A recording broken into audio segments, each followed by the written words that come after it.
Good morning. Good to see everybody back. And it sounds like the conversation or discussion we had on yesterday kind of piqued some interest, so to speak. But back to Clarence's question about the mechanical shutter. Nikon's just introduced a new camera, and their flagship camera, it no longer has a mechanical shutter in it. And that's kind of groundbreaking. That's kind of a futuristic place. And as I mentioned yesterday, you'll probably see a lot of the other manufacturers kind of taking that route because it's possible to do so. I mean, everybody can do it. But as he was talking earlier as well, Sony is the leader in mirrorless cameras. And we looked at some sales figures on yesterday, some marketplace leaders. Sony is the leader. They jumped into this thing way back when, maybe 5 or 6 years ago. And Canon and Nikon are kind of catching up, if you would. So with that said, I think I've read a lot about mirrorless cameras. Here's Diane. But if you're thinking about a mirrorless camera, and this kind of takes us back to our discussion from yesterday, do your research, especially in terms of the brand you're looking at getting into. And don't jump into the marketplace because technology is changing, because that's a very expensive proposition. Why don't I just pull that slide up and we'll segue from there into what we want to do this morning. So I'm going to, but let me just mention this before we get started. I've got a meeting to go into at Lou Walker around 2:30. They've asked all the instructors to come in around, not 2:30, but around 10:30. And I've asked Cynthia to give Teddy Sloan co-host ability. So when I leave the meeting, if there's a discussion you guys want to continue having, Teddy will be your co-host, and he'll pick up and carry the meeting from there if need be. So we may wrap up at 10:30, but if we don't wrap up at 10:30 and there's discussion you want to carry over, please feel free to do so. With Theodore, thank you. Suppose I don't want to talk to Teddy. Well, then that's a good thought. That's the best way to start out New Year 2022. If we can get that to last the entire year, that'd be a good thing. Well, Teddy will have you'll have mute capabilities, so if he doesn't want to talk to you, Felix, he can mute you out. But Bob, this is a binding contract. Parents can't talk to me no more. All right, yeah. All right, let me pull up the share screen so we can get started, see where we're supposed to be this morning. Let's go. Oops, then that's my email. Where's my agenda? There we go. And where we're supposed to be this morning is we're gonna finish up just a few minutes on this basic overview of mirrorless cameras. There's one sheet that I didn't get a chance to emphasize as much as I wanted to on yesterday, and this is the last sheet. This conclusion sheet. Are you guys seeing the screen okay? Yes. Yes. Yes. Okay. I don't want the eraser, I want the spotlight. Okay, there we go. So these are some conclusions that I kind of came to after doing most of my research on it. And the takeaways basically are, if you're considering getting into a mirrorless camera, and I want to stop there, I want to go here. If you're considering getting into a mirrorless camera, think about the type of photographer that you are. And this is something I didn't emphasize as much as I wanted to on yesterday, a little bit rusty in terms of getting set up. But if you're shooting advanced, that's kind of fast paced. If you're shooting sports, that's kind of fast paced.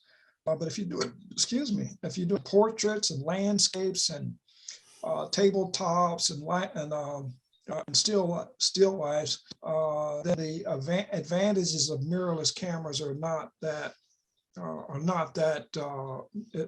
not that big of an advantage. And the main difference is that is the improved autofocus capabilities. If you're shooting a static subject, for example, somebody standing still, this is the work that you do. And I had to go look at my work to say, could I justify the cost of this camera? Most of the work I do deals with a static subject. I mean, they've come to a stop, I can lock on with the autofocus that I've got. But if you're going to be, and then I wouldn't actually need a mirrorless camera. I mean, other than just having new technology.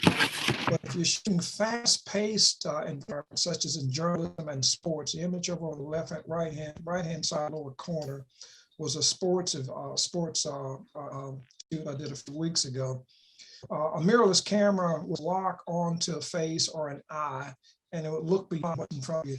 Typically now your DSLRs typically focus on the nearest thing to the camera. If you don't pinpoint, move the focal point to where you want it to actually be, it'll lock onto whatever's closest to the camera. And in this case, with the soccer player, it would have locked onto the netting, or I guess it's the net, yeah. And the person would have been out of focus. And maybe you could use depth of field to try to cover it, but I wanted to actually lock onto the face and have the net softly out of focus. Mirrorless cameras would do that very, very easily. They got some very much improved autofocus capabilities. And the Nikon unit has, I think it's about 9 tracking modes. It recognizes cars, birds, people, and then it'll lock onto the eye. I was looking at a video on how that actually works. And it's amazing that the technology is amazing, because what it basically does is it locks onto the body first. And then if it locks on, for an example, if you're shooting people, it'll lock onto a torso. Then the autofocus will find the head, and it'll lock onto the head. And then the autofocus will find the eye. And that's very interesting technology if you're working in a fast-paced environment. One of the requests I've gotten lately was to do some pet photography. And I've been practicing with Kobe, of course. You saw the cover shot that I did. But I've been practicing with Kobe, and it's hard to shoot pets. But a mirrorless, with their autofocus system, it should be easier to do so. You get better frame rate. But think about the type of work that you're doing. If it calls fast-paced work, such as the two that come to mind most are sports and journalism. That's where you got to get in and get out very quickly. And mirrors are kind of taking over in that environment. And that's why the flagship cameras from Nikon, Canon, and Sony are leading those areas. Sony's still been a smaller camera. Canon and Nikon are making the full-size cameras that most of the professionals are still used to using, and that's kind of how they're moving forward with that. So, but the autofocus capabilities are very nice, very nice. But the other thing you want to think about is storage and memory cards. This can be very expensive, very expensive. And you can't use anybody's card. And most of the pro grade cards are going to be up around $150 to $200 for a small card such as a 128. And then most of these cameras are using 2 card slots, especially on the flagship. They have 2 card slots. And even their intro cameras recommend that you use a CF Express card. The XQD cards will work if you're shooting XQD, but your compact flash cards, they all go to waste. Your SD cards, some of your mirrorless units will use CF Express card and an SD card, but all of the cards still have to be very fast, high-speed cards that they work as mirrorless if you're needing the speed. But those are kind of my conclusions walking away from it. So, but assess the type of work that you do, and then figure out from there. Jump in because it's just a new technology.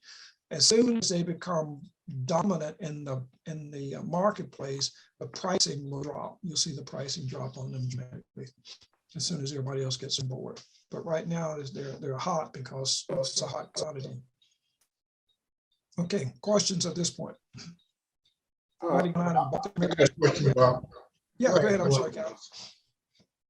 Okay, in the Nikon mirrorless camera, the Z9, they were talking about a shutter speed of 120, but at that 120, it's shot in JPEG rather than RAW. So I was wondering how that would affect one's work. That wasn't there. They've got a it'll do 120 frames per second. Right. In JPEG. It's 11 megapixel JPEG file. An 11 megapixel JPEG file is okay. I mean, it's a decent file. If you're shooting sports, 120 frames per second JPEG, 11 megabytes, an 11 megapixel file is fine because your JPEG file, what they typically are doing they don't even see their work. They'll shoot the image and it'll be transmitted off to some control center. They'll pick up the JPEG and run with it. You may see it on the wire service, the newspapers, or the newspapers and wire services right away.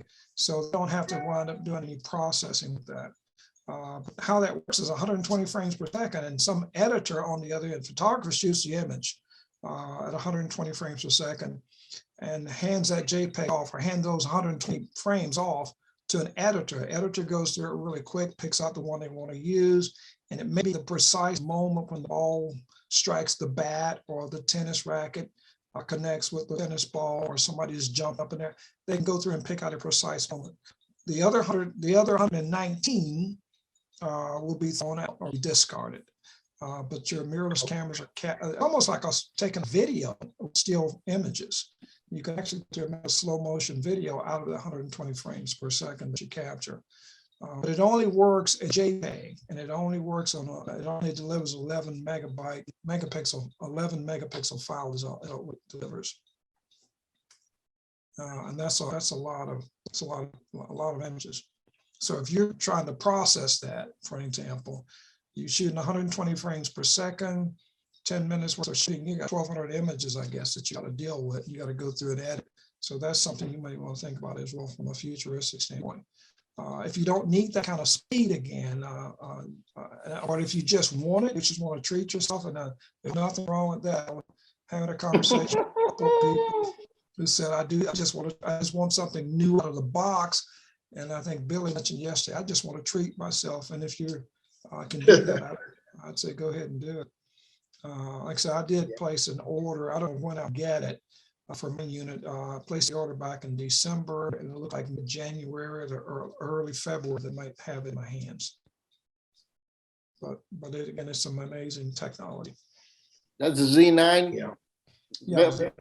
Yeah, I tried the Z7, the Z7 II, and if you're considering a Nikon camera, the Z7 and the Z6, their first units, do not bother with those. The Z7 II and the Z6 II are the ones you want to be after, and those prices are pretty attractive at this point.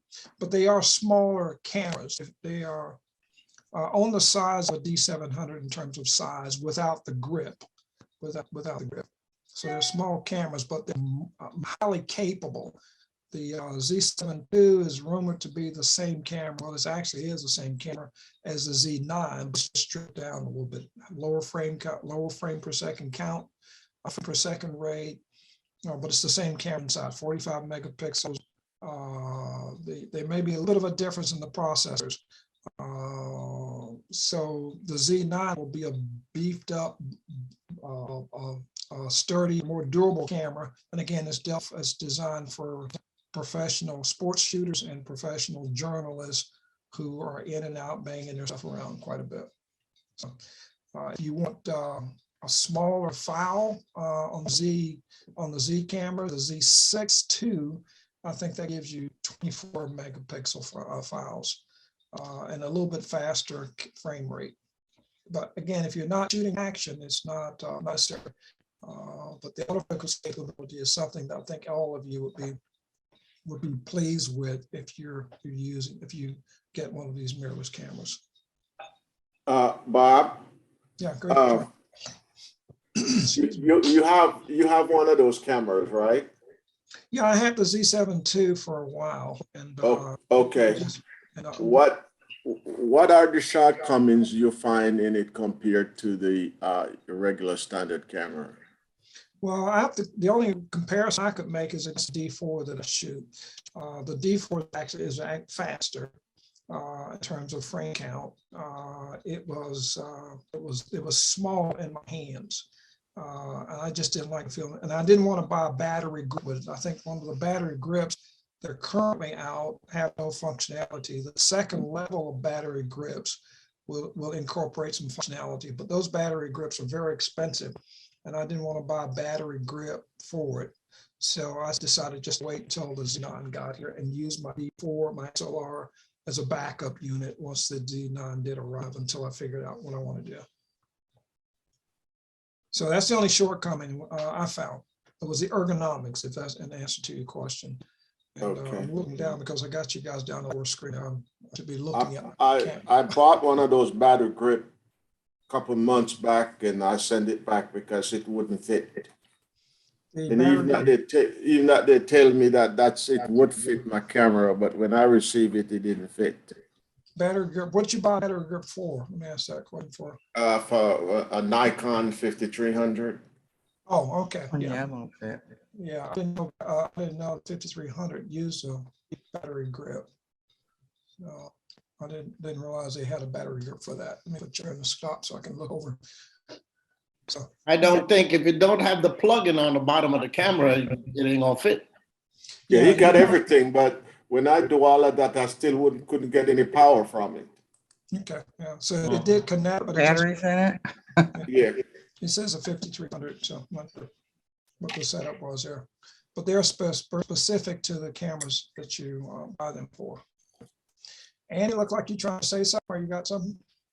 Oh, no. Okay. Your box lit up. I thought maybe we were talking. Okay, any questions on this? We move on at this morning. Oh, but I do have one question. Is the N7, the Nikon N7 II, is it smaller than the D700? The Z7 II, what you said N. Right. I mean the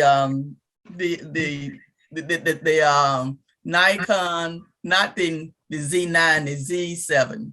Z7 is smaller than Z9, and it's about the same size as the D700. Yeah, that would be a correct analogy. Oh, I thought it was smaller. It should be about the same size. I'm just trying to remember it physically. It may be just a little bit shorter, maybe about an inch or so, but it feels small. It felt like a toy in my hands is basically what I'm getting at. Right, because I want the smallest camera I can get so I can just drop it in my purse. So I guess I should go with a Sony then. Yeah, so well, it's about the same size as a Sony. It's about the same size as the Sony. Matter of fact, all three of those cameras. Let's go back a couple. Oh, okay. Well, I got the picture. Yeah, it's about the same size as a Sony. And I just went back a couple frames to kind of show you my relative perspective what the Sony looks like. But it's about the same size as the Sony, the 7, and also all the entry-level line, the Z7, the A7, Sony's the same size. All of their cameras are the same size. And the Canon R series, they're all the same size. Teddy's got an R series camera. I think Bill's got an R series camera. So how does it feel in your hands based on, if you've not used the larger cameras, then you won't notice the difference. But if you use, say again, Teddy. Yeah, the R6 is smaller than the 80D or the Mark, the 5D Mark. But what happens is that because I'm using the lens, the EF mount lens, I had to put an adapter on the camera. So with that adapter, the lenses are a little bit longer, and it just feels a little bit heavier because of that. Okay, yeah. And again, I like to say the same issue. The issue I have is just what to do with those. I've got 4 fingers on my grip hand. The third finger is not contacting any surface on the Z7. So what would I do with it? And the D4 allows me to use all 4 fingers there. It just depends on how it feels to you. So, but if you're looking at for lightweight and travel purposes or street photography, it's not as imposing. And if you don't need the speed, again, I keep mentioning speed. If you don't, who wants to shoot 120 frames per second? I know I don't, but 20 frames per second or 30 frames per second is fine with me because my D4 shoots about 10 to 11 frames per second. So that's fine with me. But 120 frames per second, I would buy it for that reason, but I do want to shoot raw files. But the ergonomics is what I thought was a drawback for me on the Z7 too. Good camera, same camera as Z9 actually, the same camera inside, just spec down a little bit to Bob, make to me. looking at the picture. Looking at the picture, is that picture with the Sony versus the Nikon relative? It looks more or less that size to it. Yeah, that's right. That's where I brought in, so you can get a comparable look at it from a physical dimension standpoint. So that is the Z9 is slightly smaller. It's slightly smaller than your D4 or D series cameras. So yeah, that's in terms of, I don't know who that is. I got some issues. Amy, I have a question. Okay. Go ahead. This is Diane. Okay. So in regard to the lens for the Sony, and you know how with the Canon and the Nikon, you have to have an adapter in order to use your own lens. Yep. Now, if you bought a Sony, can you use an adapter? You could use an adapter to use your Canon lens, but can you use that same lens on the Canon with an adapter? With the correct adapter, yes, you can. And that's what Sony is doing. It's called an E-mount. They make an adapter that will allow you to use a Canon lens, a Nikon lens, a Leica lens, or other lenses. But there's an adapter for that that allow you to do so. Now, when you buy an adapter, make sure that the lens you're trying to adapt to that new body is compatible with that new body. Sometimes it'll adapt, you can connect it, but there's no, the functionality is limited. It may not autofocus, it may not meter properly, but yeah, you can connect it. But can you use like a Sony? So if you bought a Sony camera and a Sony lens, can you get an adapter to use it on your Canon or your Nikon? Yes. Oh, just to reverse? Yeah. I think there's adapters out there. I can't say for sure, but you go into a Nikon or Canon camera if you bought a Sony. Is that what you're saying? Right, if you bought a Sony, right. Can you that use noise it? is coming from you, Bob. Is that me? Yeah. No, it's coming from Diane. No, it isn't. Okay. It's coming from us. I'm not on, I'm only on one. Comes from somebody. Okay. I can't tell right now who's coming from.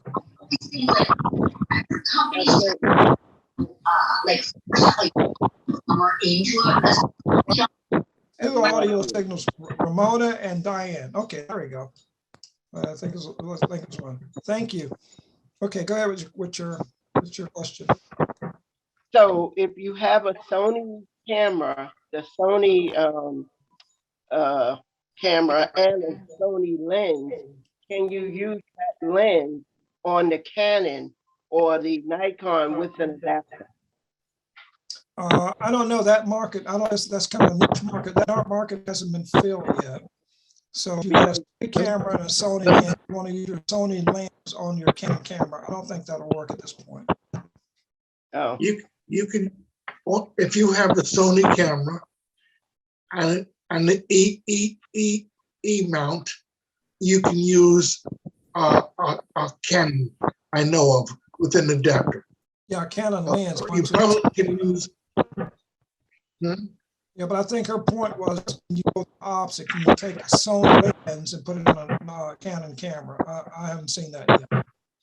right, because if you bought the camera and you bought a lens, then you can buy a lens of a certain meters. Like you don't, if you buy a certain lens, then you don't want to buy double lenses. You just want to be able to use it whenever you want to use it. Ever. Yeah. So. Yeah, but then the question also becomes: do you get full functionality? Yeah, functionality is the key. From what I've read, the excellent image stabilization you get comes from using a body like that has built-in image stabilization along with a lens that has built-in image stabilization, and they work together. Yeah. If you go switching brands, will you still get that? You see what I'm saying? But you still get, it's assumed that you will still get that because I have an adapter the other way. a Canon lens on a Sony or a Nikon lens on a Sony. Yeah, but they're two different. Yeah, but what he's saying is I that, understand what Jose is saying. yeah, but the point is that the functionality may not cross platforms. You may not get both on either one. You can't go from one to the other. You're going to lose something in between. Bob, don't think that Sony have a different operating system than what Canon would have and what Nikon? Don't each brand have their own operating system? Yes, the software is individual. No, So that's where the conflict would be. But what you're looking at is the functionality will be lens autofocus and will it auto explode. Those are the two common denominators. So, and that's a good question. I guess we can't answer right now. Okay, that's fair. That's a good question there. Okay, any other questions on this technology while we're at it? Someone need to back out and reboot up again. That is too much noise. It is. It really is. Karen, I'm trying to see where it's coming from. I don't see it anymore. I can see the microphones. it but I don't seems as see if it's in the system because everybody that's talking, it's coming from. No, It happened yesterday also, and Yeah. and it's Diane. She just doesn't realize it, but there's something going on. No, I mean, not being funny, but now she's on mute. Thank you, Teddy. Sorry. I see not now she's even- back and it's gonna be I here. didn't do it. I'm not even using the same machine I used yesterday before. And that's, I'm muted when I'm not talking, I'm muted. So All right, we'll keep an eye out. Diane, do you have an external speaker attached to your device? no, Oh. I'm just using my tablet that I've used for years. I'm not even using the same machine from that I used yesterday, the first time I ever used it. Okay. All right. It sounds like it's going. It's not Diane. There it is. It's when she's not talking and she has the speaker on. Okay. All right. Let's move on, folks. I hear it when I'm not talking. All right. Let's move on. Again. All right. Any questions so far that we wrap this up at this point and move over to? Is that me? It is you, Bob. It is. It is. Oh, there it went away. Yeah. It went away because somebody put their thing on mute. Yeah, it looks like I'm thinking it was Ramona, to be quite right. It's not me. Okay. And it ain't me. Let's go on. It looks like it's gone wherever it was. It's gone. But something was moving around. All right, any other questions? Yeah, Bob, let me ask you a question. Sure. You've tried the Nikon, the Z7? Yeah. Are you going to purchase the Z9? Z7 II. Yeah, I've already placed an order for Z9. I'm just waiting for it to show up. I don't like doing that, but I'm waiting for it to show up. So what are you doing with the Z7? The Z7 I sent back. I didn't. Oh, I see. Okay. I was just it didn't fit my hand correctly. Okay. So you're planning on doing some sport photography too? I don't know. I'm getting into pet photography. I had a couple of requests to do pets, and I don't want to do static images of pets. When you look at, I'm showing the screen now, and I did reference this image in the lower right-hand corner. I had a little bit, not an issue. If you know how to use a camera, you know how to work around its limitations or issues. I can shoot sports with a D4 or with a DSLR, but it would be so nice to have a higher frame rate usability. And that's the autofocus capabilities of the mirrorless, the eye tracking, body tracking, what have you. The autofocus technology in the mirrorless cameras is incredible. Now, to be able to get a shot over to the right, most of your DSLRs will focus on the netting first, unless you're using single point focus. And that's what I tend to use. I use one focal point, place at focal point where I want to be, and I lock it in place. And and if I went through the images that I shot of Kobe at the lake and what have you, you could see where the misfocus was. I can go back and show that to you, but you can see where the misfocus was. With mirrorless cameras, it locks and it stays and it tracks very, very well. With DSLRs, you got to be pretty much an expert in terms of how to track. It does auto tracking, but you got to be pretty much an expert in terms of nailing where you want that focal point to be. With mirrorless, it just picks up the eye, it picks up the body first, then it finds the head, then it finds an eye, and it moves with it. It does it with planes, trains, cars, and automobiles, and all different types of vehicles that are moving. So I treated myself with the Canon R6. Yeah, there you go. And I enjoy it. I like it. Yeah, nice camera. Again, and if that's kind of what I'm treating myself, so to speak, and I justify it because I say I'm justifying it from the standpoint of maybe I'll be shooting some pets or maybe I'll be shooting sports, but it gives me the capability. But the biggest drawback for me was the size of the camera, and that was one of the reasons that I said no, I'm just going with a larger camera and get all the bells and whistles and what have you. Yeah, I had to buy the battery pack also because of the size of the camera. Yeah, and the battery packs were not that cheap either. The new one for the Z7 is about $800. That's the battery pack. Make it larger. Right, King Joe. Yeah, to make it larger. Yeah. Yeah. Well, when you start, see, and you go step down to away from the flagship top of the line model, and but then obviously you're looking at money, but then you got to buy an adapter, you got to buy different memory cards. Do you get all the same functionality when you use an adapter, even in your own brand? There's a lot of questions. You can end up spending a lot of money here. Yeah, but the reality is for the Canon, you do get the same functionality when you with the adapter on the R6. You know, everything that I was doing with the DSLR, I'm able to do with the R6. Moving the focal points, doing panorama, everything's the same. Yeah, but what we're talking about is things like where the body interacts with the lens for image stabilization. Yeah, well, even that. I mean, I'm shooting better with this mirrorless than what I was with the DSLR. But the other part is Bob was saying for the battery pack was $800. That's not the same for Canon.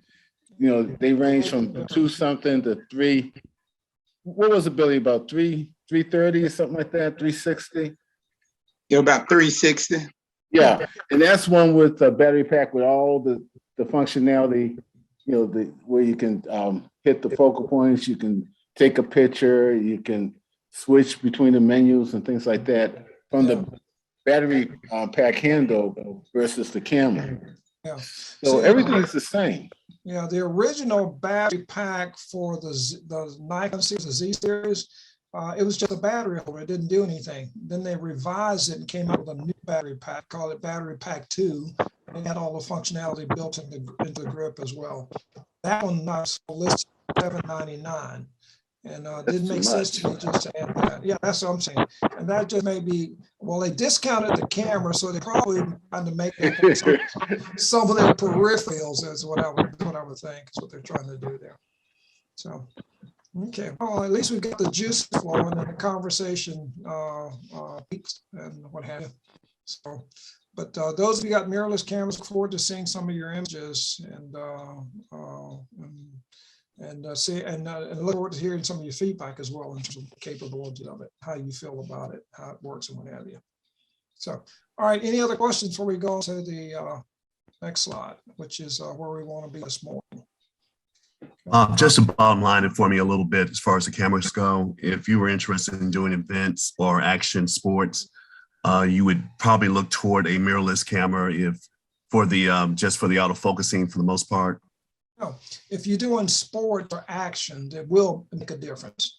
you get a higher frame rate, a higher peep from your frame rate. You get a higher hit on your frame rate. That's what I was looking for.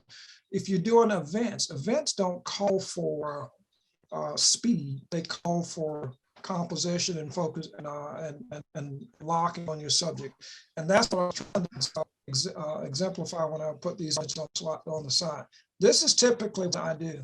And it's easy to lock focus on these, but if you're shooting sports or journalism, where you've got things that are moving in front of you, like these mirrorless cameras with their new autofocus capabilities are a blessing, because you get a higher hit rate on the frames that you shoot. So I'm picking up that nose again. Yeah, because it's you and not everybody else. No, it's not me. I'm not touching anything. I'm talking now. There's nothing there. You hear now? Nice and clean. Okay. Michael, I hope that answers. It's not Bob. Question. Hope that answers. Teddy. Yeah, go ahead. It's Teddy. Okay, I'll take the weight, but it's Diane. All right, let's stop the blame game. I'll just mute everybody. Okay, Michael, did it kind of help you with your question, or did it not? Yeah, it did. But I even with event photography, I always thought that it was sometimes hard to focus people if they're in the middle of action or doing some type of conversation, or you want to catch them on the spur of the moment. I always thought that that had similar challenges to an action type of a shot. Yeah, back to events, there is some movement, there is a motion, there are people that are moving around, but you can still do that with DSLR. Right. The major thing that these new cameras, this autofocus capability allows you is to capture sports and journalism. If you're a journalist, you go into a press conference and people jumping around, you can lock folks fairly easily. If you're chasing soccer people, football people, baseball people, if you're chasing moving objects, this mirrorless camera with the autofocus capabilities will lock that stuff for you. You get a higher hit rate. Okay. They're doing this now. I mean, you go look at some of your Sports Illustrateds, they're doing it now with DSLRs, but the hit rate is not the same. I mean, to be able to shoot 120 frames per second and go through and pick out the precise image that you want, that's phenomenal. With a DSLR, you get more non-usable frames than you would get usable frames. So, but it's an advantage in the event scenario, but it does not make you a better it doesn't make you better a photographer just because it's got that capability. You got to be able to use the technology as well. Okay, gotcha. It'll easier for folk to take better pictures, or more pictures that are better, more in focus. It'll make it easier to do that. So yes, it will help. Okay, gotcha. Thanks. Hey, all right, let's see. And I try to bottom line this. Make sure you understand what type of photography you do. Do you need the other capabilities? And how will it affect your workflow, storage, faster computers? And again, maybe just want to treat you up. All right, let's go on to the next slide if we would. Okay. This morning session, we're supposed to talk about my rights as a photographer. This is something that I think forget to mention it. Maybe it was Angela who is not able to be with us this morning. She sent me a text message and wanted to know if we were going to be recording this. No, yeah, we probably would not make it available in the team room. Do we want to break before we go there? Let's see, it's 9:41. Let's start this and then we'll get into a break, and then about 10:30 I'll bug out, and then Teddy pick up from there if you guys need to go on. But a lot of photographers you're out and you're shooting and you don't know what your rights are regarding copyrights. And what I try to break it down into copyrights, model releases, and your rights as a photographer. So, and this is I picked this information up from the PPA website. They had a nice article out there that kind of walked through this, and I kind of briefly skimmed over it and pulled what I call the major points. If you want to go out and look at the article on your own, here's a website on the bottom there. It's www.ppa.com, and articles, copyright laws, rights as a photographer. You can go out there and find this information out there if you'll do it. Because I just pull excerpts out of it to kind of help you understand You're right. I had a question from Angela early on in the session. And that session was, she says, I go out to a lot of shooting on the streets of people. What kind of rights do I have? Can I just take pictures of anyone, et cetera? And we put that down as a module that we wanted to develop. Now, we covered this way, way back when, but some of you may have forgotten. We covered it briefly way back when, but again, as people come into the class, you want to kind of understand where you are. So that's what this presentation is pretty much about. So let me jump to the next slide here. This is especially and especially in light of social media. You see a lot of people posting images on social media, and a lot of people go out and pick up that image and share it and post it someplace else. And it's so easy to go out and do a cut and paste from something that you've seen before. This is a presentation I worked on last night, and I'll send this out to you as soon as the class is over. But I was up trying to get this worked out best I could in terms of being able to present it this morning. You need to have a clear understanding what your rights are as a photographer, and especially if you want to receive credit for work that you do.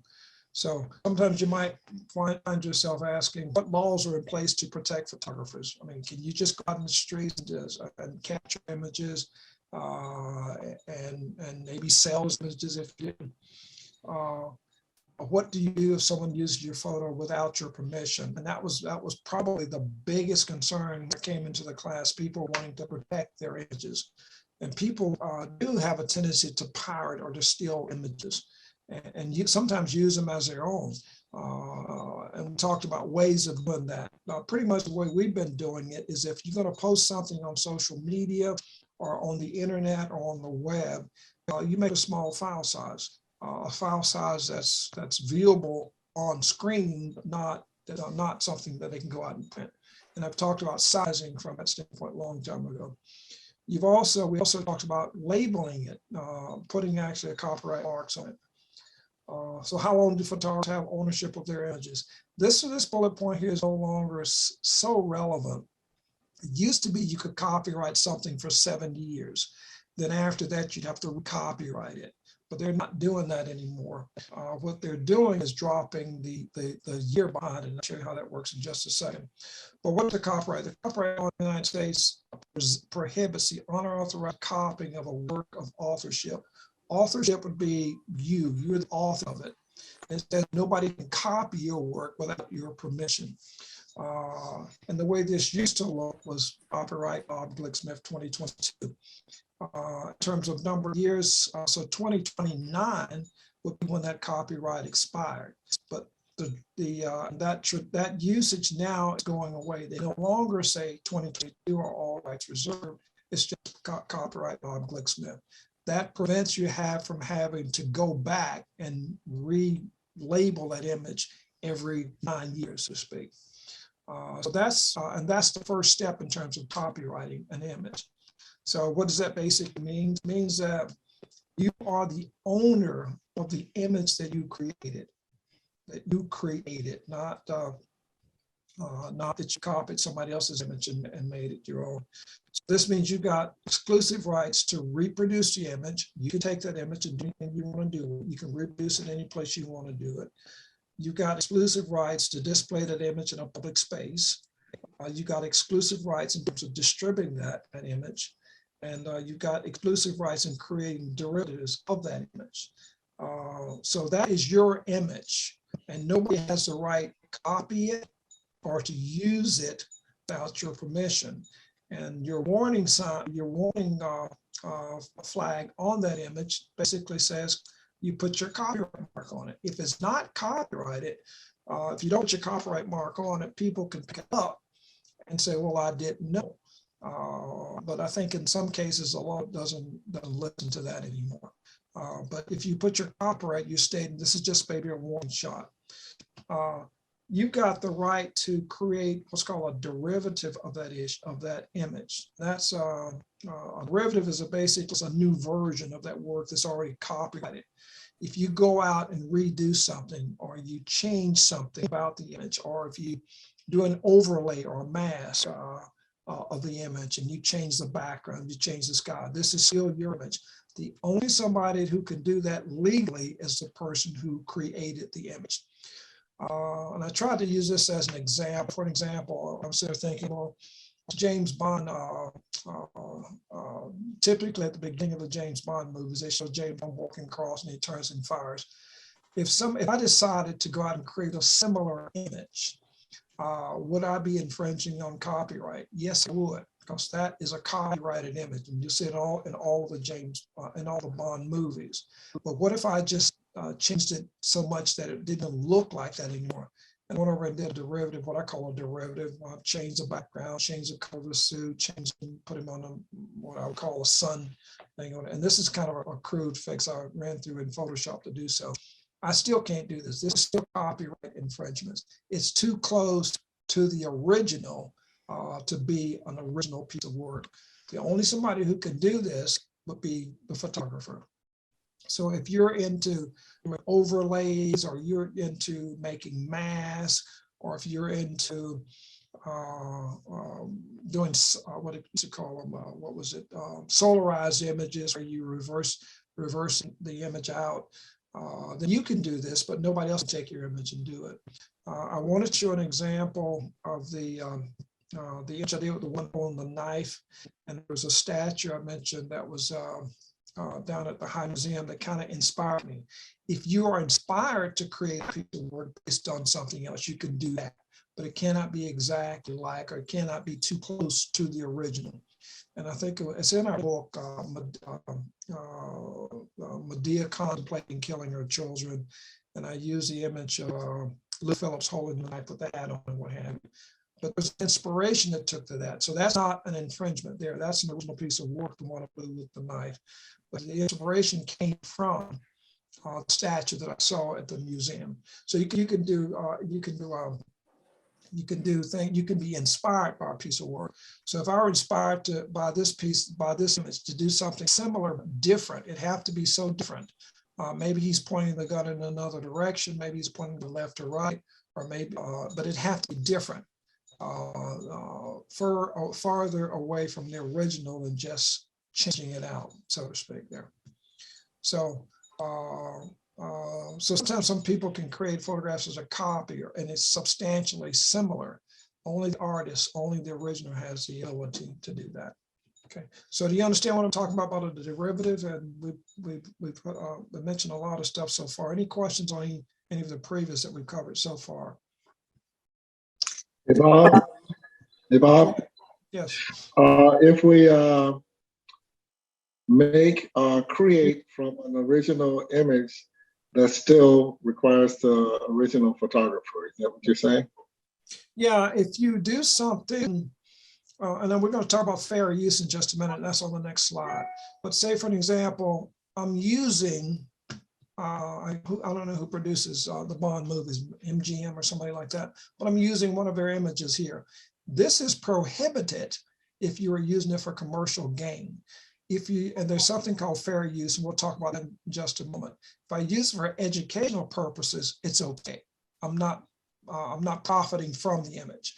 I'm using it for educational purposes. But theoretically, the only time I can use this image is with the permission of the artist, or of the photographer, or of the owner, or whoever the authorship is.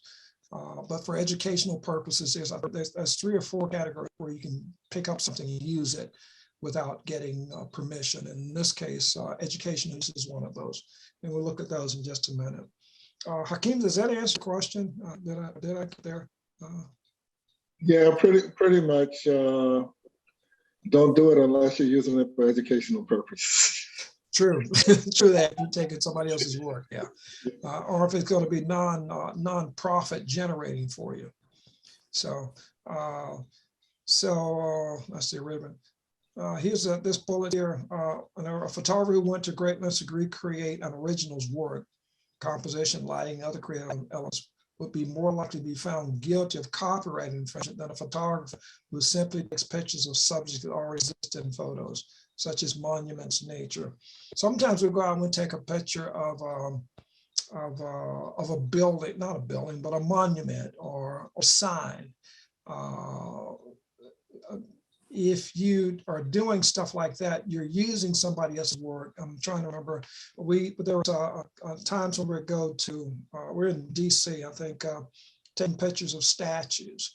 Now, if you take a picture of a statue and you modify it and use it as your own, you're less likely to be found guilty of something like that because it's in a public place, so to speak. But you have to be very careful there. If you modify it and use it, and then you derive profit from it because it's somebody else's work. But if it's on the streets or whatever, you take a picture sign on a wall or a billboard, then you're more likely to be able to use that than to infringe into a copyright issue. There was a case in 2018 where Mercedes-Benz did a commercial, and they had their vehicles driving through the streets in Detroit, somewhere in the Boho Eastern Market District, and they were going past commercial buildings that were painted with murals on them, very nice, vibrant color murals and what have you. And it was a very lucrative advertising campaign for Mercedes-Benz. The artists who created those murals that the cars drove by didn't allow the permission to use the murals in their commercial. So they sued. And they didn't quit for their work, and they didn't get any monetary compensation. So they sued, and they won the lawsuit. So that tells you that you have to be very careful about using somebody else's work, especially if that person shows up, sees it on the wall. For example, you take a picture, you put it in a gallery, it's somebody else's work, it's the copyright information on it, and you use it as part of your photograph. If it's in a gallery, typically that's part of fair use. But if you derive income from that, then that person whose work that you use in your photograph is due compensation. They can sue you and get compensation from you. Typically, most of those lawsuits end with cease and desist, stop using the piece of work. If you want to continue using the piece of work, then you would have to compensate the person, the artist, whose work appears in your photograph. So you have to be very careful because your work could be misused the same way, or others' work can be featured in your photograph and would open you up to a lawsuit of some sort as well. So Bob, this is Flo. And so the picture that I did with the church stained glass windows, that would apply to what you're saying. Now, that's in a public venue, and that's an original piece of work. Stained glass windows were not copyrighted. You just happen to use that. And that kind of falls under taking pictures of something that already exists in other photos, such as monuments and nature and stuff like that. Kind of falls under that category. Say, for an example, the Golden Gate Bridge, you could take a picture of that and without any infringement on the right. So that would not fall. You'd be better off doing the thing that you did for because you created a new piece of work, and you typically don't find stained glass windows being copyrighted. It's just in a building. It's a public, and it's in a public setting as well. It's in a building. But if you took a picture of that stained glass window where somebody has copyright information on it, or they copyrighted that work, and you didn't get the owner's permission, then you could probably find yourself subject to a lawsuit. And the chances of the original owner seeing that is nil. It's nil. So, but you want to be able to protect yourself and understand your rights when it comes to taking pictures of someone else's work. You want to be able to understand what that is all about. Okay, Bob, I have a bust of Beethoven in my house. Yeah. And I use that to try to perfect my focus. I shoot it all the time, trying to do different things. Right. Mm-hmm. Would that be, if I took that and just blew it up, made a picture of it, would that be copyright infringement? No. It only becomes an issue, and we're going to get to the next slide, and it's going to talk about fair use. Let's go to that slide. Okay.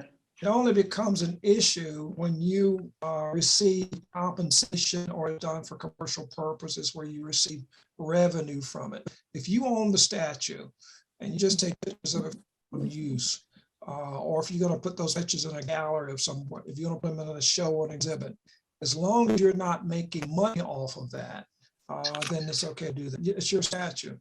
So fair use is one of those clauses under that same copyright law that says that fair use is an exception when it comes to copyright law. Journalism, for example, critiques, research, and teaching materials are examples of specific types of writing that are allowed a reproduction without permission of the author.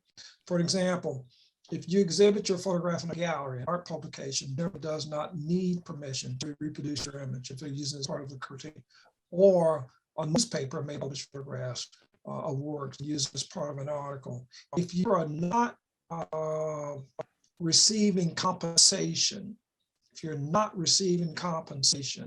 and that talks about in a commercial way, then it falls under the guidelines of fair use. If you take a picture of something that I've created and then you receive money from it or compensation from it, or use an advertisement without the owner's permission, then you're infringing on the copyright law there. I got you. Okay, so feel free to take pictures of anything that you own that's in your house, a statue of Beethoven, or whoever it may be.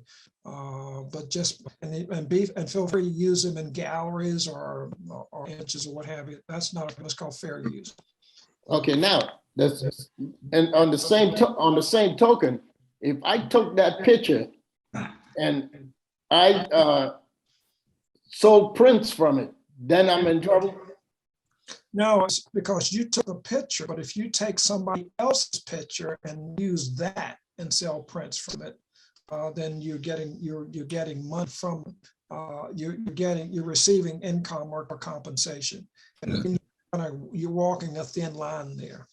So yeah, it becomes sort of thin line there, if you will. So a street photographer, somebody's out there taking photographs on the street and took a picture of somebody willy-nilly. Yep. You can get in trouble for that. No, you couldn't. Yeah. You couldn't. If they're in the street or in a public space. They're in the public domain. Yeah, they're in a public space, and you're free to take pictures of anything that's in a public space. Okay. You can't go to somebody's house and take pictures of people in their houses and sell those, because you're okay. I got you. The castle is king, so to speak. But as long as you're on the street, you can do so. Okay. Let's see. This is on model releases. I think there's one other slide behind this. Let's talk quickly about model releases, or do we want to take a break? Where are we? It's 10 o'clock. Why don't we take a 10-minute break and come back, and I'll try to wrap up in about 20 minutes and go off to this meeting that I've got. So Bob, would you go back to the first page so I can finish copying that website? Yeah, I'm going to send this out to you. Okay. Okay, thanks. I'll package a PDF and send it out to you. So let me stop the share here and get us into about a 10-minute break if we can. It's 10 o'clock, so let's come back at 10:10, and then we'll wrap up from there. Because I think there's only one other slot behind this that we need to review. Okay. All right, so it's 10 o'clock. I'll see you back at 10:10. I'm going to pause the recording now. Start recording. Okay. I'll package this up and in a PDF file, send it to you as soon as I can, right after probably the meeting, or over lunch, you should be able to get it. After the meeting, I go into Blue Water. So let me go back to share screen. Where are we at? And here. Hey, Bob, I have a question. Is there afternoon session? Yeah, we will meet this afternoon. Yeah, we're going to review homework this afternoon. There's not a lot of homework. What I'd ask that you do over the break, was if you wanted to send stuff in. So we'll have an afternoon session. The afternoon session will, where is it? Let's open it. I'm going to have to skip. I got a thing to do this afternoon, so I skipped this afternoon. Yeah, we'll do an afternoon session. We'll do homework review. It's only a few pieces that came in. We'll look at that. And we'll do open forum Q&A this afternoon as well, from 1 to 3, 1 to 2:50 actually. So there's an afternoon session if you're available for that. So yeah, there's an afternoon session, and answer your question, Jerry. Thank you. Okay. All right. Are we seeing screen okay at this point? Start this. Bob, Ramona, let me get this question in. I tried the last time. What about, I had some work done some time ago by a photographer, and he gave me all of my images on a thumb drive. He also gave me a release letter that I could take it to a printer and they would print it without any problems, without any questions. What about that? When do you invoke that process, or why? If they gave you a release, then those images that she gave you on a thumb drive are yours to use however you want, as long as you got a release for it. What they do, and sometimes what people would do in the past, if it's, for example, I did some photos of you and I gave you the proofs. On the proofs, you would see the company logo. Olin Mills is bad, but not bad about it. They were notorious about doing it. They put their little logo on the corner of it. Or if you're an individual photographer, you put your copyright on the corner of it. What people were doing was taking those proofs and going to a printer where you could do digital copy, digitally scan it, make a print from it. And if you didn't have release privileges from that photographer or from that business, then you were producing that legally. But if you've got a release, then those images you own. And I suspect what they probably gave you on that thumb drive is probably a fair size file, nothing that you can blow up really, really big. So that's kind of how a lot of photographers were kind of getting around that release form. As long as you got that release form, those images right. thumb drive are yours. You can do whatever you want with them. Well, to bring it closer to home, I used an image that you had done for a friend of mine. Your copyright was on it for a funeral program. And when I took it to be printed, they asked me, "Are you sure you can do this?" And they were kind of, jesting about it. But they didn't raise the eyebrow whether I should use that picture, because it was your picture, your copyright, beautiful picture was on it. That would fall under fair use. Under fair use, anybody can pick up an image and use it as long as it's not for commercial gain. If you pick that image up and if you were selling programs from that funeral, from that funeral brochure where it was used, then I would be due some of that compensation. But that falls under the fair use clause. So that's not an issue there. No. Okay. But he did raise his eyebrows when he saw the copyright. Yeah, I'm sure. Yeah, because a lot of people have gotten sued for that, for stuff. Yeah. I had a client call me one time. They were at the Walgreens and they said, "This guy won't make a copy of this print unless I get your permission." And I had to actually email them, and they had the copyright on there, and I had to actually email them a release. And they said, "Well, how do we know this is you?" But some people had gotten sued for doing such. And the guy said, "I don't want to lose my job, so I just don't know this to be sure." So I said, "Yes, it's legit. Go ahead and print it." And they did for them, but they just wanted to take all the precautions out of it, all the precautions that they could. But fair use. Okay. The thin line is that you're not receiving compensation for it, and or you're not using their advertising. That's the thin line, and a lot of people kind of cross that line when they do so. Okie dokie. Okay, model releases. A lot of people think that you need a model release every time you take a picture of somebody, and you do not. A model release is only required when you are going to publish that image and perhaps receive some compensation for it. That protects the photographer. But if you take a photo of a person, and wherever they may be, you don't need a model release. If you're in somebody's house, of course, and you take a photo of them, you don't need a model release. Apparently, they let you in and allowed you to take the picture. But if you're just taking it for your personal use in your portfolio on your website, you don't need that. On a website is not considered as publishing. You may use it on a website to bring business in for yourself, but you're not selling that particular image. So model release only comes into play when you're going to publish the photo, including someone's likeness. That may require a model release. Sometimes that becomes fine line as well. In the past, photojournalists working at newspapers They would carry around their little notepads and they get the name and numbers and everybody they take a picture of.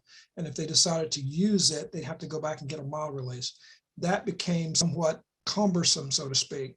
And then they wrote these laws about copyright infringements. And copyright says if you're in a public place and I take your picture, then I'm free to use it in a newspaper, on the news, wherever I can use that image without the need of a model release. And that's not considered publishing it, it's considered using it. Publishing typically is you're going to publish it and you're going to receive some type of compensation for it. If you publish it, if you use it in a gallery, in a show, then it's not required that you get a model release. One of the guidelines that I like to use is that if I'm showing that person in an unflattering light and they see it and they say, I don't like that picture of me, then I won't use their image unless I have a model release. But you always want to make sure that you're covered from that standpoint. What I've tried to include in this also is a sample model release that I use, and this is an old one, if you will, and you can find them on the internet. But there's the body of it, the part that these first two paragraphs basically, the first three paragraphs basically could cover the whole thing. But if you're in a situation where you've taken a picture of someone, you plan on publishing it. For example, the book that we do, for example, that's a published entity. We're going to sell that book. If we sold it or we're going to use it for publication, then you typically need a model release from the people whose work is in the book, or not a release, but you need permission from the people whose images appear in that work to actually use their images. And we got everybody in there that says this is copyrighted information. They can't go to that book, for an example, pick out a picture that they want, take it down to Walgreens and have a picture made from it. Up front, on the very front part of the book, it says all the images are copyrighted and unauthorized use or what have you. Requires a model release from the photographer to do so. And it's just how to go back and get that if someone would want to do so. Model releases are never needed to sell your photos, only if you intend to publish them. If you take a picture of somebody, you want to sell that photo, you can do so if it's your photo. If you intend to publish that photo in some other commercial venue, then you would probably want to protect yourself with a model release. On the model release, this goes on to talk about street photography, fine art, social media, your portfolio on your website, in news articles. Model release is not required, only if you intend to publish them for personal gain, and that's receiving some monies for it from them. So that's kind of how you use model releases. If you are in a studio environment, or if you're in a position where you want to, we did for example, Lou Phillips, Quincy, I got model releases from these folk because I may want to publish this at some point in time for compensation, but just to protect yourself. That was my photograph. I did not have to have a model release, but I actually, just to protect myself, I got a model release for it. So, but if you're out there just shooting, you don't need a model release to take pictures of people. And again, that's primarily people in a public space. There's a bullet point, I think it's on the next slide, that gives you the right to shoot in public. Now, you can't go into somebody's home, or you can't take a long lens, climb up into a tree and shoot somebody's window and take a picture of them without getting in trouble. A lot of paparazzi did that. You remember the case of Diana. She was in a public space and she actually tragically lost her life because she was trying to get away from paparazzis. But they couldn't do anything about that because she was in a public space. It was a big thing about it. I guess it was a while back, but it was a big thing about it. And then they got into this thing about paparazzi, taking pictures of people, and they did a model release. They didn't need one in space. She's in a public space. Okay. All right, questions on model releases, and I got one other slide, and we'll go from there. Hakeem, is that you? Yeah. Do the models themselves have any rights? If you're working with a photographer and they take a picture of you, do the models themselves have any rights with that photo? They take a picture of you? Right. If, say, I'm a model and somebody takes a picture, a professional takes a picture of me, do I have full rights to that picture? Does the photographer own those rights? The photographer owns the rights to the image. And typically there's a contract. If the model is there for free, for example, there's some type of, or if the model has received compensation, there's some type of an agreement between the model and the photographer about compensation. Usually models will work for free. Sometimes they work for compensation, but whatever the agreement between the two of you is binding. So the model does not have rights to the photograph that you took. Typically, I will compensate a model with a copy of the image, or if in some cases I may give them a small file if that be the case. But usually, I'll give you a copy of the print. I may even frame it if you want me to do so. That constitutes compensation between you and the model. If they are a paid model, then paid models have their compensation is their payment. They don't have any rights to your image at all. There's a part in the agreement, you get them to sign a model release, says this third bullet, I agree that the photographer owns copyright in these photographs, and I hereby waive any claims that I may have based on any usage of the photographs or work derived from it. That covers you, that it becomes your photograph. That disclaims the model there totally. Now, the caveat there is if you take a picture of somebody in a demeaning position and you publish that, they can sue you for another something called defamation of character or something like that. So, but if they've signed this release, it doesn't matter how you use it, but you want to do what's ethically and morally right in that situation. We had a situation in classroom where we took pictures of a guy and a girl came in and they were finely dressed and looked very nice. And we used it on our website. And they didn't sign a model release. They just came in for the shoot, and they came back and said, and although technically, using it on the website, they had no cause to come and ask us to take it down. But they came back and said, I don't like that picture of me on your website, which you cease and desist. And of course you do that. I mean, you don't want to get to a lawsuit for no reason. And it was not that great of a picture anyway, so I immediately took it down. And because I did not have them sign a release. Had I had them sign a release form, then I would have had a case where I could continue using it. But it was not that big a deal at that point. Yeah. Okay, thanks. Bob, two questions for you. Sure. If you're taking pictures in the public space and you're taking pictures of people, and if you post them on a website and you're making money, that can get you in trouble, right? Of those images that you captured of those people, right? No, you're in a public space. And so if you publish it, if you put the picture on your website that can make money off of those images, that's okay still because it's in a public place? It's in a public space. That's a good segue into the next slide. Let me go back over this next slide and then if you would. And I just kind of talked about that point there. But no, you're right. It's when a photographer's rights, when in a public space where you are not lawfully present. I mean, you can't lawfully present. I'm just trying to think what that. If you're lawfully present in a space, you have the right to photograph anything that is in plain view, and that becomes your photograph. You can sell it. You can do whatever you want with it, as long as you're in a public space, and that person who's in that public space with you, they have no rights to compensation from that at all. Of course, they may argue. We had a shot when I was in art school. The Peachtree Road race used to come down to 5 points. At the end of the race, that's where it culminated. And one of the students in class took a picture of a runner sitting on the sidewalk with fire hoses and water and the whole hullabaloo from the race, drinking a cup of water. Nike came along, saw the photograph, picked it up, and wanted to use it. And they actually did use it, but they did go back to the school and compensated the student for it. And it became part of the national billboard. That was in a public space where they had the right to use that. It was a photographer's use of that image in that public space. The person that they took a picture of was in that public space on their own free will and had no rights to compensation. But the student received lots of money for that particular image. I think Nike used it on one of the national ads or so. But you saw it as a picture of a guy sitting on a curb in 5 points, and it was right after the Peachtree Road race there. So, but in a public space, you have you're lawfully present. You have the right to photograph anything that is in plain view.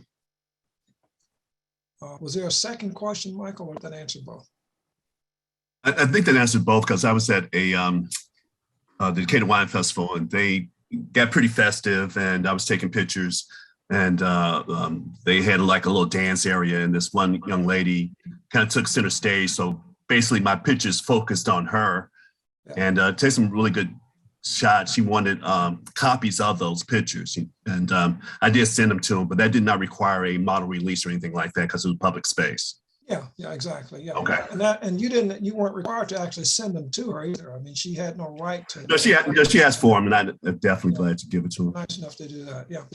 Now, when you're on private property, the owner may set rules about taking the photographs. If you're on private property, somebody says no pictures, then that means no pictures. So you have to be careful on private property. But on a public property, no problem at all. All you want to shoot is your stuff.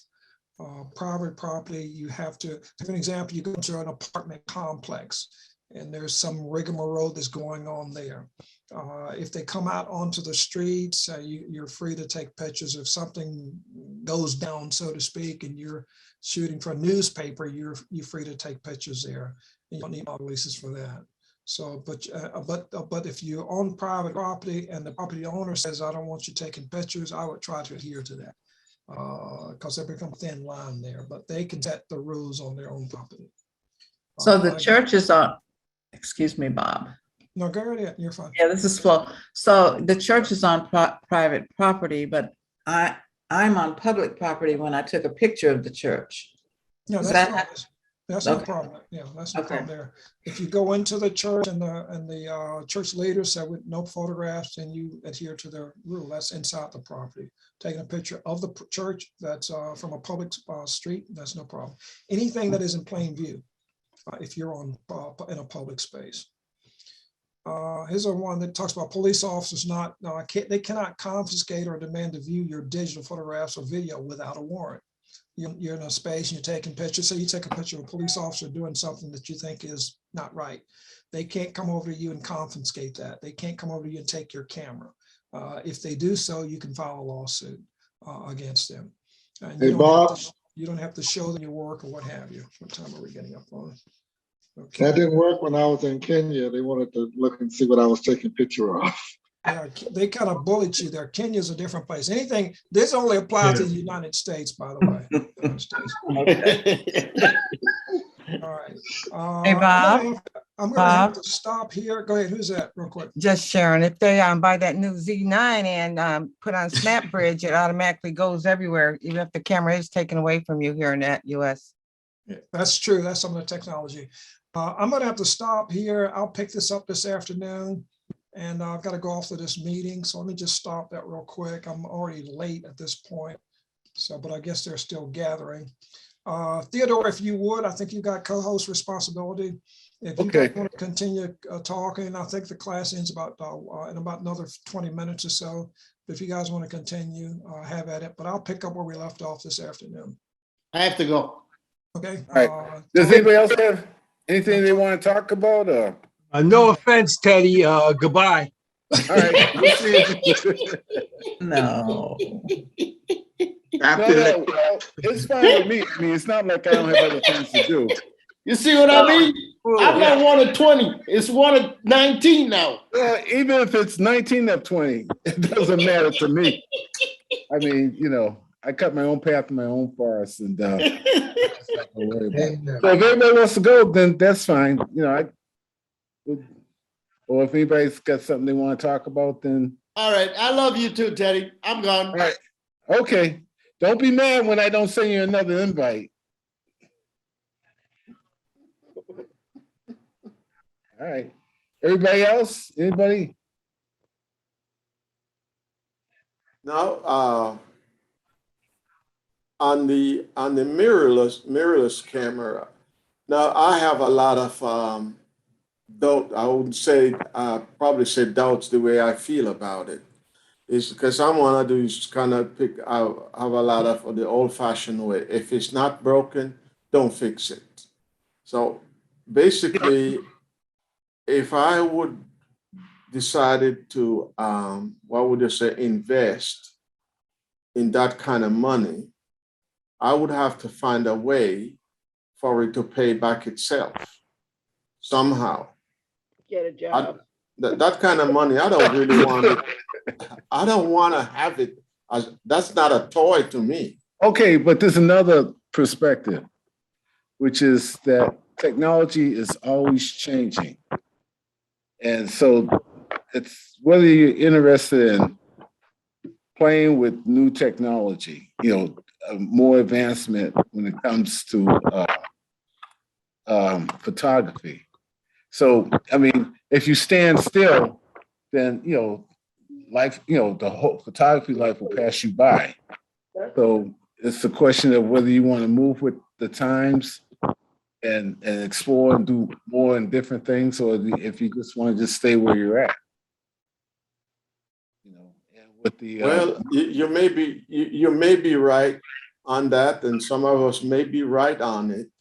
But the so that's why you bought a new camera, huh? Oh, me? Just to keep up with the technology. Yeah, because yeah, but let's expand on that. To keep up with the technology, to further my interest in photography. So it's just not to physically have something new because it's the latest it's the latest toy on the block, but it's to get the latest toy on the block to advance my individual vision on photography. I enjoy with the mirrorless. It's easier for me to take indoor pictures with the mirrorless than with the DSLR. You could take pictures and the ISO could be 5,000, 4,000, and there's no, you look at the pictures, there's no distortion in the picture at all. So whereas my ADD, I always had to fight to try to keep the ISO down to 400 or lower, and in order to get a good picture. So that's one part of the mirrorless that I enjoy quite a bit. The other part is the facial recognition. It's not just facial; it could be animals. They have a special module for animals, and then another one for objects. So it just makes it easier to. Better photography for. Say again. Does it make you a better photographer? I think it gets you closer to where you want to go. Okay. When you're taking pictures. So, do you want to be a professional photographer? Is that your goal? It's not my ultimate goal. My ultimate goal is just to perfect and the different types of photography there is out there, like whether it's macro photography, landscaping, portraits, events. I just want to get the best picture that I can possibly get. But at the same token, and that's the primary goal. But now I plan to start doing a few things for money also. But it's not driving me. The money's not driving my photography. At my age, I've been in corporate, and before that, the military, and everything was just black and white cutting. This segment of my life is where I can see, I can look at the more the humanistic side, the art and culture and expressions and emotions and stuff like that. I don't have to worry about things adding 2 and 2 equals 4. And I want this part in my life. I want to explore this, and I'm even going to cut out all this handyman stuff, doing fences and all that stuff. And doing what? Doing photography. I've done a lot of handy, like doing decks, building decks, fences. Oh, I see your work. Okay. Yeah. So I'm going to stop that. I got one last project to do, and then that's it. And I'm just going to, it's just going to be me and my camera just out there. Camera? Okay. Yeah. And taking pictures and just trying to enjoy things and just appreciate life through a lens, Gotcha. And so from that perspective, I don't mind investing a couple dollars or a few dollars into a mirrorless camera and to be able to grab that technology. it's super fast. You know, even when you take pictures HDR, it's like, and that's it. It took 3 shots. It's quicker than that. Income. I just can't go out and put that kind of money in a camera. Yeah. I would if I could. Yeah. So would I, Flo. Yeah, if I could, I So would. would I. Yeah. I'm only buying what I need right now. Yeah. Yeah. Well, that 70D is pretty good camera too now. Yeah, well, I have the 70D. And That's what I'm I saying. enjoy it, but it may, I don't know. You got a pretty nice photo studio, you know, with all your toys and everything. So yeah. So you're slamming as it is, you know. Well, I've had that stuff for a long time. And it's still working. Except for the light that I bought from you. Yeah, I have the same. I had a long time. I have the same camera that Teddy has. Yeah. And really, I wouldn't suggest to a person to invest that kind of money in another camera if you're satisfied with the camera you have. Yeah, I can see I that. bought the camera because I like toys, you know, and this is just another toy. So do I, but my toys, they're too expensive right now. You're right, because that is expensive. It's a expensive toy because once you get the camera body, then you've got to get the adapter. Now you could just have one battery. Now for any female, I would suggest you not get the battery grip, because the camera is a lightweight camera, and you can still take up to 400 pictures with one battery.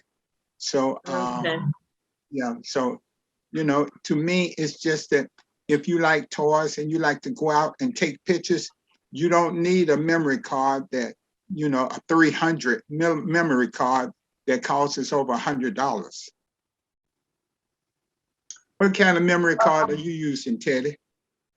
That one that we talked about, the Extreme Pro, that's the 170 megabyte.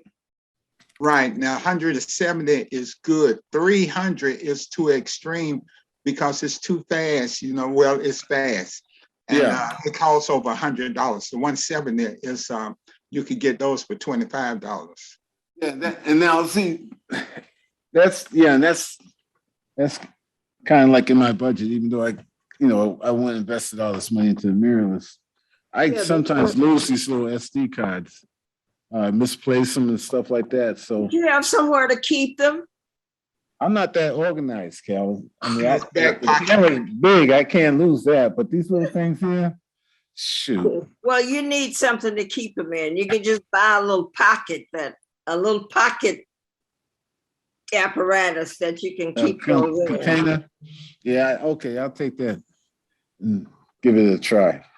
But yeah, so far with the mirrorless, like I said, Callie, when we go out on a meetup, if you want to just see it and try it, Okay, all right, I'll be willing. I would like to do that.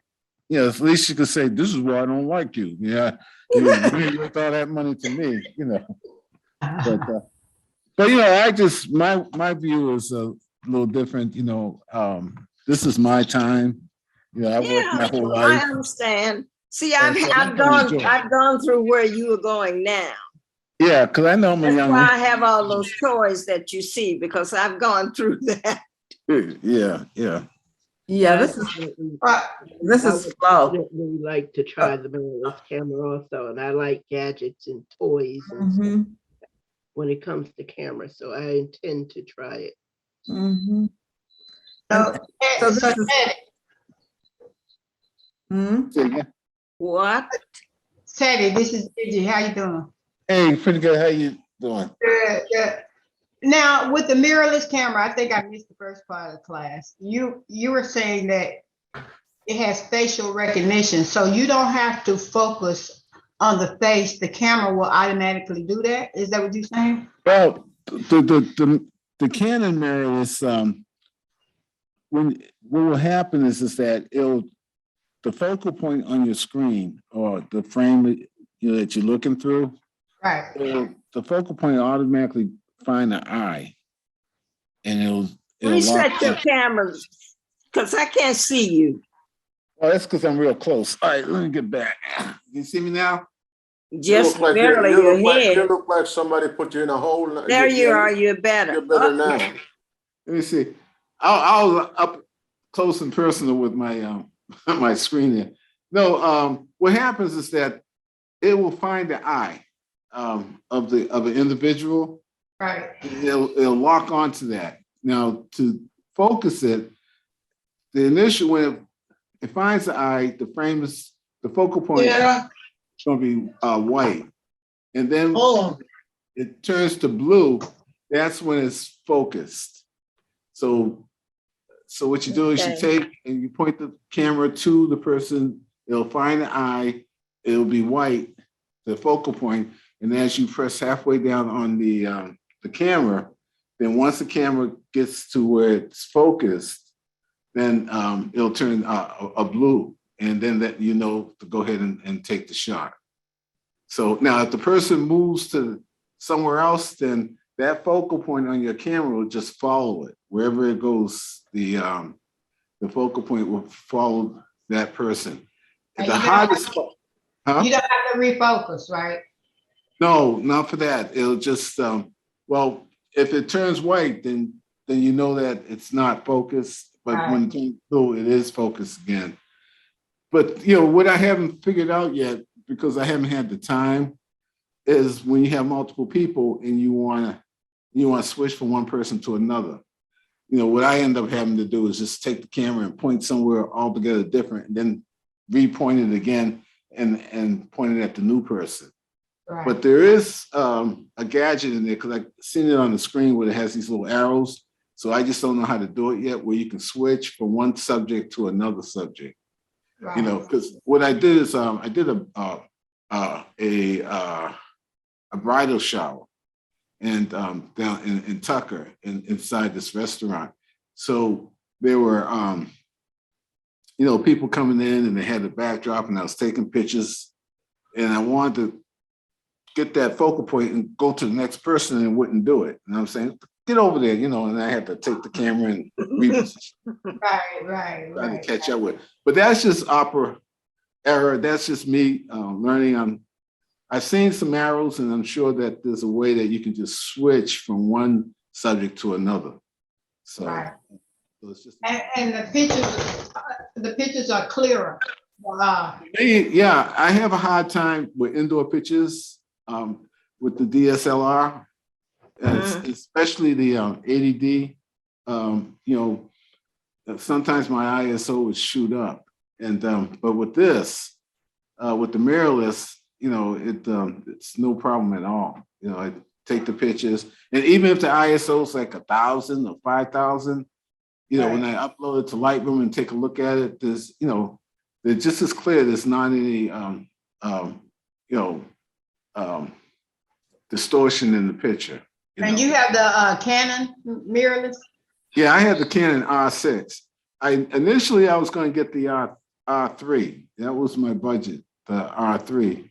But I started looking at the specs between the R3 and the R5, and they were so close to each other that I felt like the R5 is a little slower than the R3, because the R3, the processor is 24 megabytes, and the R5 is 45 megabytes. But then I started comparing the R5 to the R6, and they were very close to each other. And the cards that you have to use a CF card for one of the ports on the R5. And like Bob said, that memory card is like $175. And so with the R6, you can use two SD cards. The processor is down to 20.1 megabytes, but that's fine for me. And everything else is almost the same. And all three of them uses the same processor that Canon uses in its flagship DSLR camera, the 1DX. That's their top of the line for DSLR. Well, that processor that is used on that camera is the same one that's used in the R6, R5. So, given all Lost that, your volume, Teddy. huh? There, I hear you now. Your volume went too low. It's too low? Okay. I hear you now. Oh, all right. Well, I'm going to teach me all this stuff. No, I'll turn it up a little. But so the R6, the R5, and the R3 on the Canon side, they all use the same processor that's used on the DSLR flagship camera, which is the 1DX. And so. Okay, thank you. Thank yes. you.